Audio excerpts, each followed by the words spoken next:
प्रादेशिक उपायुक्त मत्स्य व्यवसाय विभाग अमरावती आणि सहाय्य आयुक्त मत्स्य व्यवसाय अमरावती यांच्या संयुक्त विद्यमाने राष्ट्रीय मत्स्य शेतकरी दिवसाच्या औचित्यानं आयोजन करण्यात आलं होतं।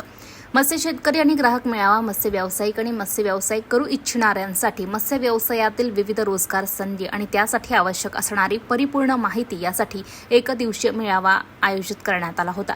यामध्ये मत्स्य व्यवसायाशी निगडीत विविध विषयांवर तांत्रिक मार्गदर्शन, विविध शासकीय योजनांबद्दल माहिती, मच्छीमारांच्या विकासासाठी विविध कल्याणकारी योजनांबद्दल माहिती, त्याबरोबर अनेक मत्स्य व्यवसाय साहित्य पुरवठादार यांच्या मेळाव्याच्या माध्यमाने मत्स्य व्यवसायाकरता लागणाऱ्या सर्व साहित्याचे पुरवठादार यांच्याबरोबर समन्वय असे अनेक समस्या निराकरण आणि माहिती देण्यात आली।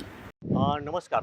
आजच्या कार्यक्रमाचे औचित्य असे आहे की आज फिश फार्मर डे आहे आणि माननीय हिरालालजी चौधरी जे मत्स्य ब्रीडिंगचे प्रतिनिधी होते, त्यांनी पहिल्यांदा सुरुवात मत्स्य ब्रीडिंग आर्टिफिशियल केली आहे। अशा दिवसाचं औचित्य साधून आज मच्छीमार लोकांचा मेळावा आणि जे फिश प्रोडक्शनशी संबंधित आहे, जसे की इतर यंत्रणा, केज कल्चर आहे, नवीन तंत्रज्ञान आहे, याचं समन्वय घडवण्यासाठी, कम्युनिकेशन घडवण्यासाठी आजचा माननीय कलेक्टर जिल्हाधिकारी साहेब यांच्या हस्ते उद्घाटन आपण ठेवलेलं आहे आणि त्या अंतर्गत आपण विविध योजना आणि याचं एक तांत्रिक मार्गदर्शन पण केलेलं आहे। एक पुस्तकाचं विमोचन केलेलं आहे, ज्यामध्ये सर्वसाधारण बोली भाषेमध्ये मत्स्य व्यवसाय कसा करता येईल, विविध क्षेत्रात विविध पैलूमध्ये त्यांच्या विविध भागामध्ये, जसे बायफ्लॉक आहे, केजेस आहे, ॲक्वाकल्चर आहे, कल्चर आहे, यासाठी मच्छीमारांना कसा पद्धतीने देऊ। माझ्याकडे आता काही महिला पण आलेले आहेत, ज्याचे की माशापासून वेगवेगळे बाय प्रोडक्ट, मसाला, आचार,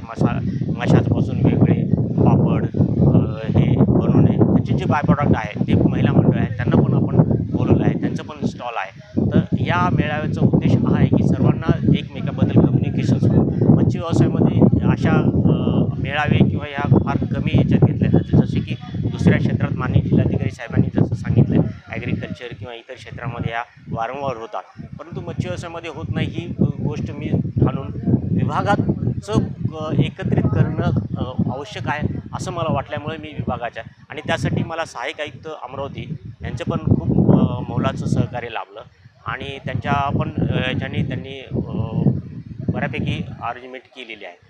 तर हा उद्देश आमचा एवढाच आहे की मच्छीमारांकडे टेक्नॉलॉजी जावं आणि ती टेक्नॉलॉजीवाले लोक त्यांच्या सोबत यावं आणि बाकी त्यांना मार्गदर्शन व्हावं, येणाऱ्या योजना त्यांच्यापर्यंत पोहोचावं, योजना कोणत्या आहेत हे त्यांचं नॉलेज व्हावं, अशी छोटीशी एक छोटा कॉन्सेप्ट घेऊन आम्ही आजच्या दिवशीचा हा प्रोग्राम आयोजित केलेला आहे।